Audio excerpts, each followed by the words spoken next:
Foi uma cena rara no Congresso Nacional.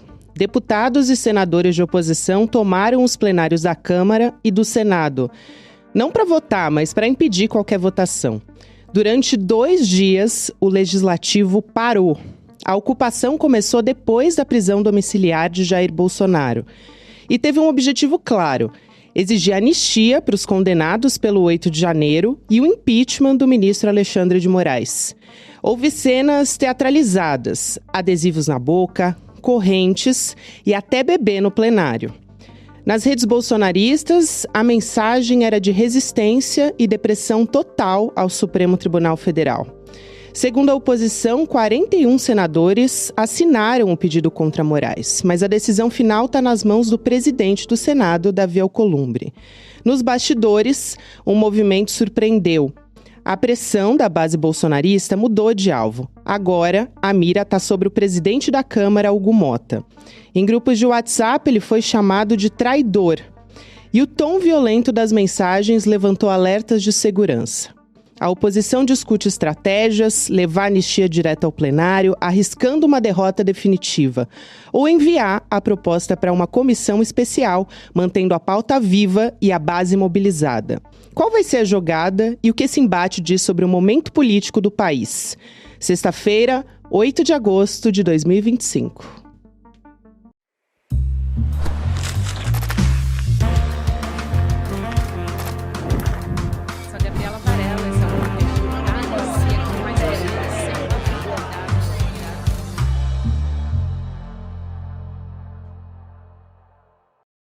Olá, seja muito bem-vindo, seja muito bem-vinda. Eu sou a Gabriela Varela e esse é o videocast Em Detalhes, que hoje está ao vivo nessa sexta-feira.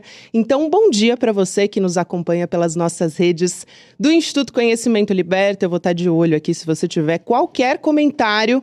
Estou aqui já com o jornalista, meu colega, também trabalha aqui comigo no Em Detalhes, mas hoje ele está nessa mesa redonda para conversar comigo. Kleber Lourenço, bom te receber aqui. Bom dia, Gabi. Bom dia, audiência do Em Detalhes. É bom também estar aqui para a gente ter uma conversa cheia de bastidores e fofoquinhas do Congresso. Bastidores e fofocas. Gostamos, né? Cadê a caneca da fofoca? Queremos. Mas vamos lá. O assunto, na verdade, claro que a gente ri um pouco de nervoso de toda essa situação que a gente vivenciou, mas é muito sério o que aconteceu na Câmara dos Deputados e no Senado também. Hoje no ICL Notícias Primeira Edição, a gente ouviu parlamentares sobre o que foi essa situação, pessoas impedidas até de transitar na Câmara dos Deputados. Então, eu acho que eu quero começar essa conversa, Kleber, pensando nas 2 pautas que estão sendo exigidas para começo de conversa. Aliás, que foram as pautas do início dessa mobilização, desse sequestro da mesa diretora do Congresso Nacional. Anistia e impeachment de Alexandre de Moraes. E parece que as 2 foram por água abaixo. Já dá para dizer isso? Olha, na verdade, não é de hoje ou dessa semana que a anistia foi por água abaixo. Lá em junho, indo até um pouco antes, maio, a anistia já era uma pauta dada como morta. Não, mesmo que ela fosse a plenário, ela não teria votos para seguir adiante. E mesmo que assim ela conseguisse os votos para seguir com a tramitação no Senado Federal, de lá não passava.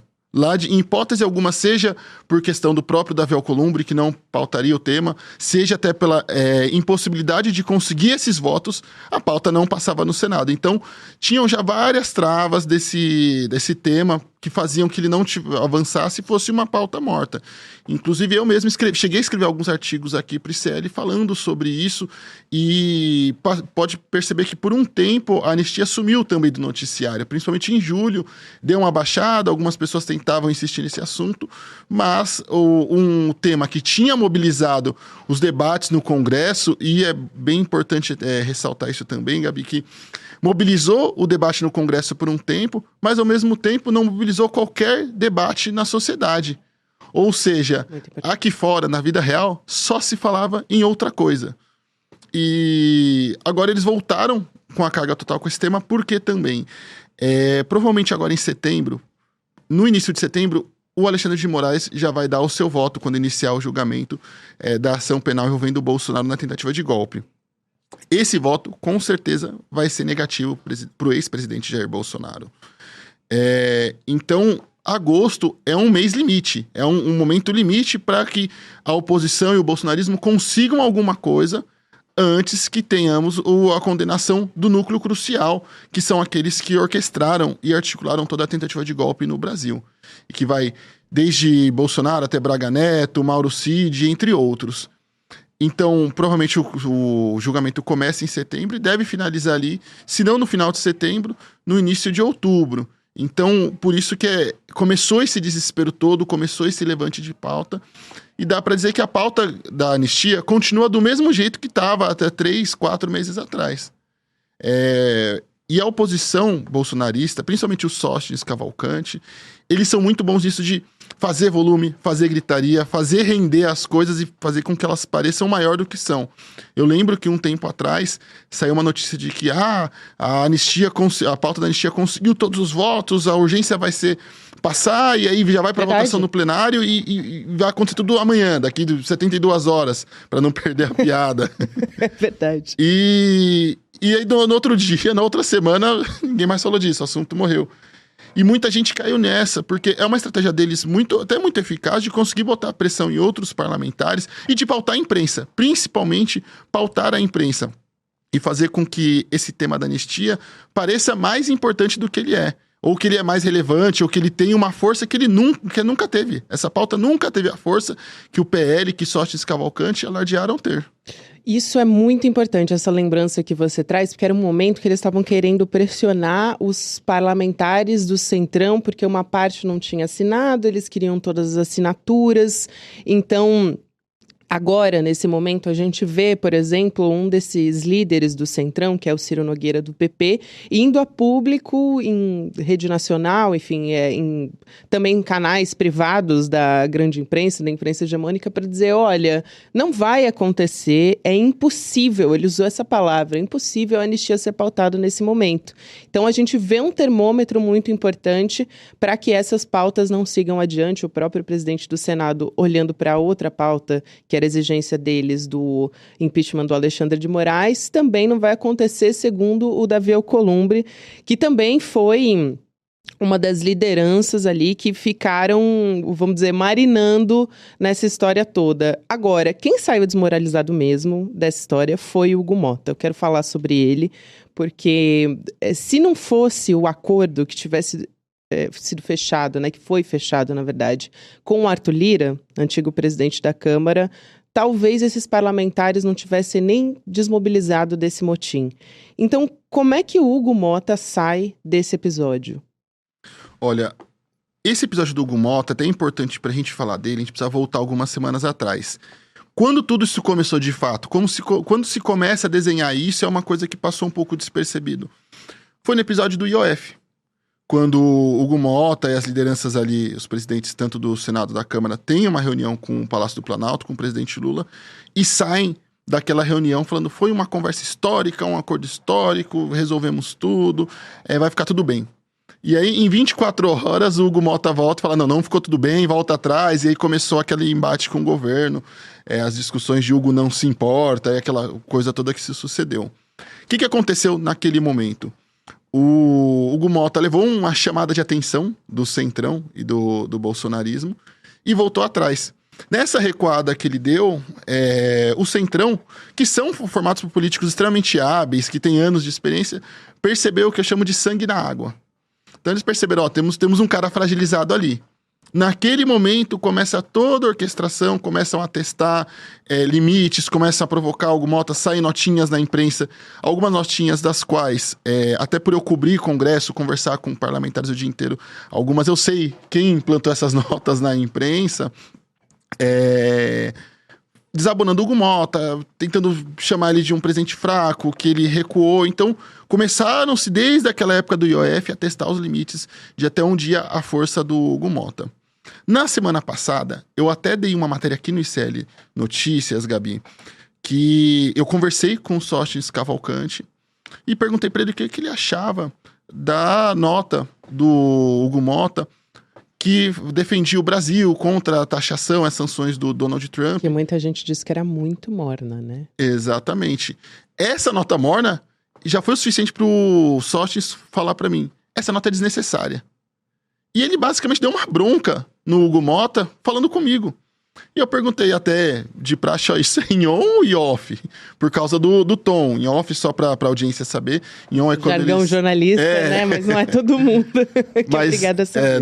Não estão acostumados, mas em on é quando a pessoa dá a declaração e fala, ó, pode atribuir ao meu nome. Em off é quando a declaração anônima, são os famosos interlocutores. Isso, e também o famoso mal-estar ali que está acontecendo no Supremo Tribunal Federal, mas ninguém fala quem é o ministro. Exatamente. Mas é muito comum, né, a gente falar dessas manchetes na imprensa. Eu brinco que é o jornalismo de cólicas. Isso. E aí, ele falou, não, Ion, pode atribuir a mim. E eu dei ali a matéria no site, atribuindo a ele. Ali eu já pensei, opa, temos alguma coisa acontecendo aí. Isso na semana passada. E aí a gente tem na segunda-feira aquela toda história de ocupação, de nós vamos tomar o Congresso, e aí testaram todos os limites ali possíveis, e o Hugo Mota saiu muito fraco, ele tem, até no discurso dele foi uma coisa destrambelhada, ele fala que essa presidência não vai discutir temas nem por omissão e nem por coragem votar temas, então ficou uma coisa muito ali. E se vocês olham os vídeos do momento que ele chega ali pra sentar na cadeira dele, ocupar a cadeira dele, ele pensa em desistir. Ele pensa em ir embora, voltar, e aí os parlamentares do Centrão mais experientes que estão com ele não falam, você precisa sentar naquela cadeira e ocupar aquilo. Então foi uma sucessão de situações que já estão acontecendo ali há semanas, e que culminaram nisso, e nessa fragilização da imagem dele. Então ele sai muito menor, muito fraco, a princípio, e aí já é uma apuração de bastidor que eu trago também para vocês, a princípio, o Hugo Mota não tinha pensado em punir o pessoal que ocupou. Ele lançou nota, ele falou, não, temos punição, então inclusive no regimento da Câmara, previsão para punição desse pessoal. E ele falou que ia punir, lançou nota, só que internamente não havia essa opção. Ele falou da boca para fora e ficou nisso. Só que a coisa ficou tão feia no dia seguinte, várias declarações, várias notas, e a oposição bolsonarista foi terrível, porque eles saíram gritando, temos um acordo com o Hugo Mota, vai ser votado. Então, como uma forma, claramente, de constranger o Hugo Mota, porque o que aconteceu? O acordo foi com o Arthur Lira, porque tem coisas que interessam ali ao Arthur Lira e aos parlamentares do Centrão, como, por exemplo, fugir do foro privilegiado, mas a gente conversa sobre isso em outro momento. Mas eles começaram a falar o quê? Que fizeram um acordo com o Hugo Mota para constranger o Hugo Mota. Porque eles sabiam que não tinham feito o acordo com o Hugo Mota, eles sabiam que não tinha nada acordado, para na semana que vem falar mais uma vez, o Hugo Mota quebrou um acordo. Porque é outra coisa também, um bastidor interessante, que o Hugo Mota na Câmara dos Deputados, tem a fama de não ser um bom cumpridor de acordos.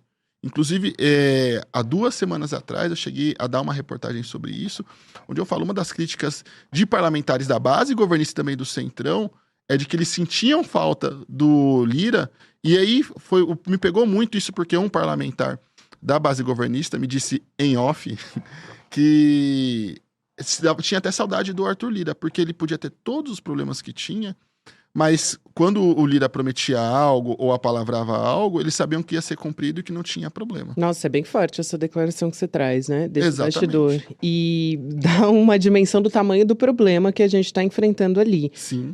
Você tangenciou essa questão dos traidores, né? Como é que ficam esses parlamentares que fizeram esse motim? O Edgar Thomas, ou Tomás, que está nos acompanhando aqui no nosso chat, em detalhes, ele pergunta como é que fica a cassação desses traidores. Eu acho que é a pergunta de $1 milhão, né? Todo mundo quer saber o que vai acontecer com esses parlamentares, na verdade, se vai ficar por isso mesmo. E tem diversos parlamentares progressistas também cobrando essa questão.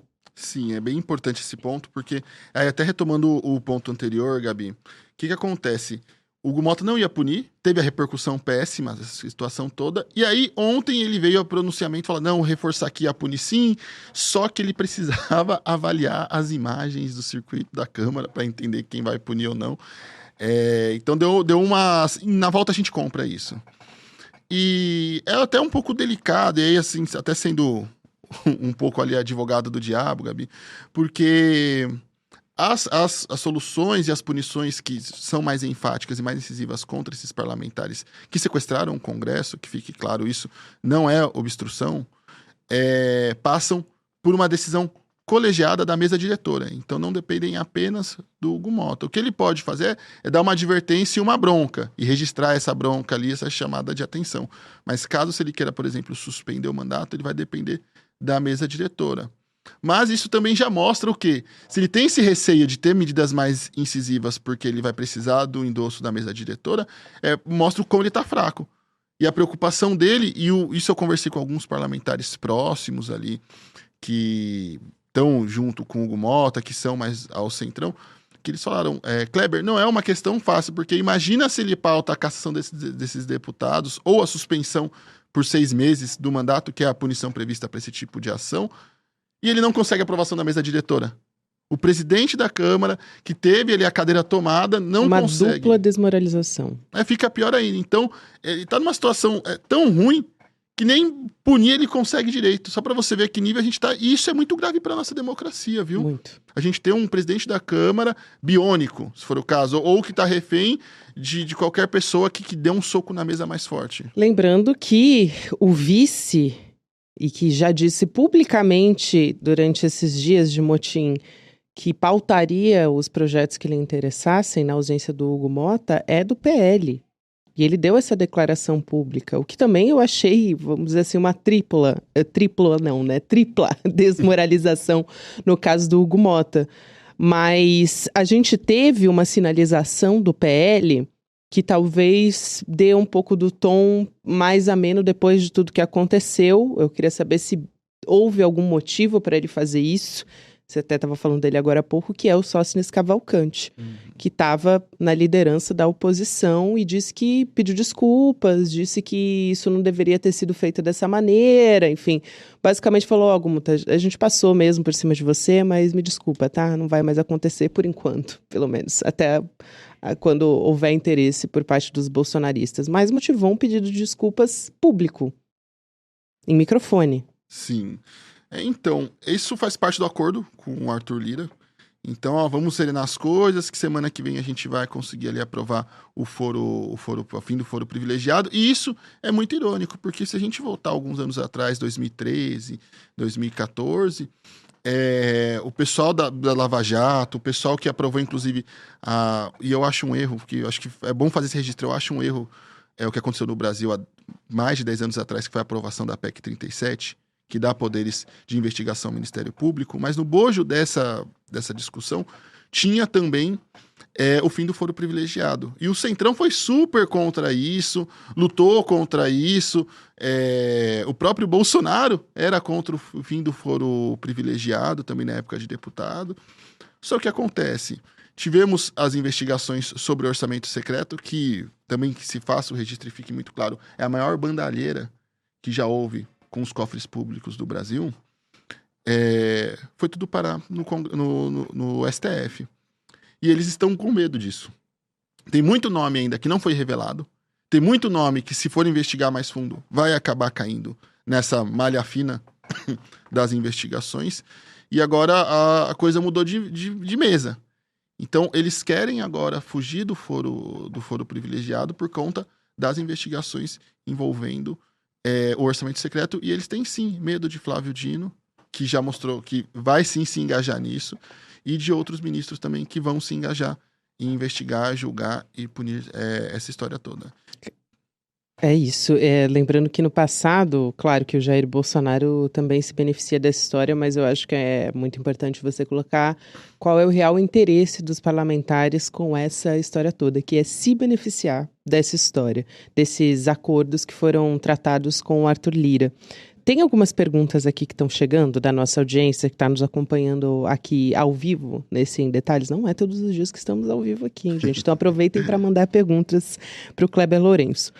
A Carla Jane, são comentários aqui. A Carla Jane diz o seguinte: Hugo Mota é uma marionete do Arthur Lira.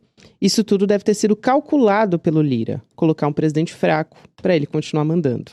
A Sônia Ursina Alves diz: parece até um absurdo perguntar, mas será que o Hugo Mota está conivente com tudo isso? Porque é surreal o que está acontecendo. Ou o Hugo Mota é realmente refém da própria criação Então, aqui 2 comentários que eu achei parecidos e que estão sendo levantados aqui. Tem um monte de gente agora no chat falando sobre isso. Olha, é interessante isso, porque na época da campanha para a presidência da Câmara, eu já tinha muitos membros do governo, inclusive na articulação política, lá no Palácio do Planalto, que me falavam, olha, Kleber, o ideal seria que nós apoiássemos um dos então candidatos, era o Antônio Brito.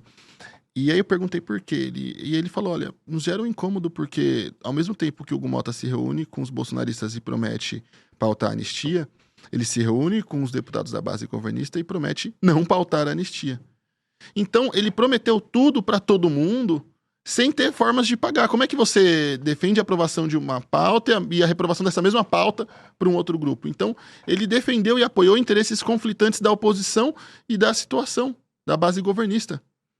Então, nisso, lá naquela época já se percebia tanto dos parlamentares da base governista que tinham alguma preocupação, de membros da articulação política que tinham uma preocupação de esse cara tá prometendo tudo porque ele é fraco, ele não vai conseguir entregar tudo. Então, já tinha uma preocupação, mas ninguém queria bater de frente com Arthur Lira. Isso é muito importante. Quando a gente fala de Hugo Mota, a gente sempre tem que falar de Arthur Lira. E eu não me surpreenderia se, de fato, a orquestração para a escolha do nome de Hugo Mota passaria também por ter uma espécie de presidente da Câmara biônico. Porque, inclusive, o Omar Nascimento, que era o favorito, ele foi ali defenestrado da escolha do Arthur Lira, até porque também ele é alguém muito firme. A fama do Omar Nascimento é de alguém muito firme, alguém que também batia de frente, alguém que impunha suas posições, e aparentemente acho que foi isso que acabou também tirando ele da disputa. A gente só tem 1 minuto, mas essa pergunta é muito boa. Aliás, estão chegando perguntas muito boas, mas essa acho que vale a pena a gente trazer aqui. Perguntam, esse circo armado pode pegar mal eleitoralmente para a extrema-direita, Kleber? Eu acho que tem muito parlamentar fazendo sim esse cálculo, né? Tanto que mesmo os alinhados com Jair Bolsonaro foi um grupo muito específico, vamos dizer assim, os extremistas dentro da extrema-direita que continuaram bradando a qualquer custo, fazendo motim a qualquer custo, né? Acho que esse cálculo está sendo feito, sim. Sim, e a oposição tem essa visão de eles são muito articulados, que eles jogam um xadrez, o famoso xadrez 5D, mas eles se enrolaram todo também nessa situação. O Rogério Marinho ontem deu uma coletiva de imprensa, por exemplo, onde ele basicamente fala que só iriam votar pautas de interesse da sociedade depois de votarem a anistia. Então ele mesmo admitiu de que a anistia não é primeiro, não é uma pauta de interesse da sociedade, e segundo, de que a discussão da anistia está sim atrapalhando o Brasil. E é muito importante que fique claro isso nessa discussão. A anistia está atrapalhando o Brasil sim, porque é por causa dessa discussão da anistia do Bolsonaro que a gente tem as taxas contra o Brasil, que a gente tem essa pressão toda dos Estados Unidos e esse esforço de sabotar o país vindo de Eduardo Bolsonaro e da família Bolsonaro.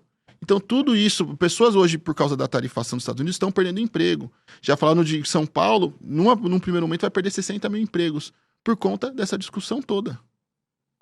Muito bom, Kleber. Aqui, uma pessoa com @Minxtinguish diz, vocês acham que esse congresso vai subir o tom? Eles vão fazer de novo? Quem é que pode conter? Eu acho muito importante essa pergunta aqui, já para a gente ir encerrando, chegando aqui ao nosso final, mas é muito importante essa pergunta porque é preciso colocar uma delimitação para isso que aconteceu. É muito grave, né, Kleber? E de fato, o que vai impedir eles fazerem de novo? Claro que você já até disse qual que é o risco e o Hugo Mota tem um receio de levar esse caso para o Conselho de Ética e ter uma dupla desmoralização, caso seja derrubado, caso esses parlamentares não sejam punidos. Mas se eles não forem punidos, pode acontecer de novo.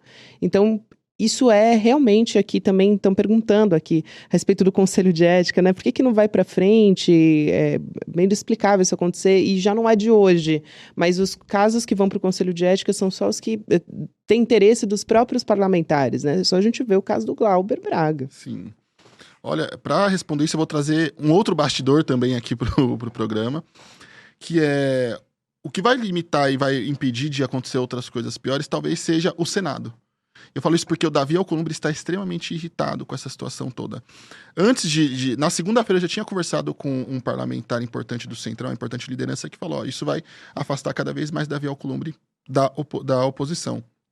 E eu descobri que nas conversas das reuniões de líderes, Davi Alcolumbre foi muito claro e num tom muito firme, disse desse jeito, olha, vocês têm até 18 horas para desocupar o plenário do Senado, E eles estavam acorrentados, aquele circo todo, e ele falou, se vocês não desocuparem até esse horário, não precisa nem tirar a corrente, porque daí vai preso. Ele falou exatamente deste jeito. Não precisa tirar as correntes, porque ali eu já mando a polícia e vou mandar prender todo mundo. E o pessoal, no outro dia, 10 da manhã, já estava saindo rapidinho de lá. Então, provavelmente o Senado vai ser a barreira de contenção. O Davi Alcolumbre, repito, está extremamente irritado com essa situação toda.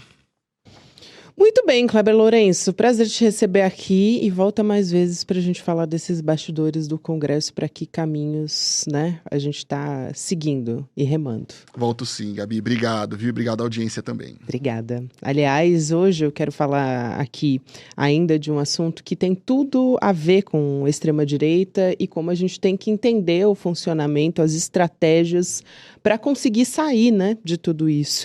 Então, a gente tem aquele best-seller, acho que você já leu provavelmente, já ouviu falar com certeza, que é Como as Democracias Morrem e como esses agentes agem por dentro da democracia, corroendo para conseguir chegar ao poder. Ontem a gente conversava com um professor de Direito no ICL Notícias, segunda edição, que falava sobre como 2/3 dos países já estão vivendo num ambiente autoritário. Então, é importantíssimo a gente ouvir essa aula que o ICL vai ter. Acho que uma das melhores aulas que a gente já teve aqui, gratuita, ao vivo, com tradução com o professor, né, de Harvard, o Daniel Ziblatt, que também é o autor do best-seller. Então, vai ser no dia 28 de agosto, 8 horas da noite. Faz a sua inscrição pelo indetalhesicl.com.br. Tem tudo a ver com o que a gente conversa aqui no nosso dia a dia do ICL. Não deixa para depois, vale muito a pena garantir a sua vaga, vai ter a tradução e a mediação do Eduardo Moreira. Agora, na sequência, vai ter um mercado em investimentos especial, a Débora Maganha vai fazer uma abertura, ela já está aí esperando vocês para isso, mas vai ter a transmissão do documentário Quanto Custam os Ricos no Brasil. A gente teve a estreia desse documentário nessa semana, excelente documentário com uma mediação depois do Eduardo Moreira, com a economista Carla Bene também, e agora a gente traz de novo para você que não conseguiu assistir no dia da estreia, vai ter a oportunidade agora. Então agora você fica com a exibição desse mercado em investimentos especial, com a exibição do documentário, e na sequência tem o Rolê ICL. Então não saia daí, a gente está de volta com Em Detalhes na segunda-feira, e você também pode ouvir o videocast nas plataformas de áudio em qualquer momento do seu dia. Até mais! Ele é um dos maiores intelectuais do mundo e escreveu o livro que é a referência em todo canto para as pessoas entenderem como as democracias morrem. A gente está falando de Daniel Ziblatt, um professor, um acadêmico, um escritor demandado no mundo inteiro para palestras, reuniões, aulas e que vai estar com a gente com exclusividade no ICL no dia 28 de agosto, uma quinta-feira, às 8 horas da noite, para nos dar exatamente essa aula. Como as democracias morrem. Não existe um momento mais importante da nossa história para a gente assistir a essa aula. Vai ser gratuita e online. Então vocês não podem perder essa oportunidade. Chame seus amigos e amigas para participar também. E vamos aprender com Daniel Ziblatt como as democracias morrem para poder manter a nossa bem vivinha. Você tem um canal, rádio ou TV? Chegou a hora de levar ao seu público o jornalismo que faz história. Democracia! No ICL, você tem acesso exclusivo a Chico Pinheiro. Esses caras fardados sempre estiveram tumultuando a vida democrática neste país. Leandro Demore. Que foi tudo tomado pela água. Heloísa Vilela. Que a mesquita é aqui dentro do campo de refugiados. Juliana Dalpiva em campo. O conjunto probatório é muito forte. Apurando tudo de perto, feito por quem entende. São histórias que mudaram o Brasil e você pode levá-las ao seu público. Seja nosso parceiro. Use nossa programação gratuitamente e fortaleça seu conteúdo com credibilidade. Acesse icl.com.br/parceria. Juntos, levamos a verdade mais longe.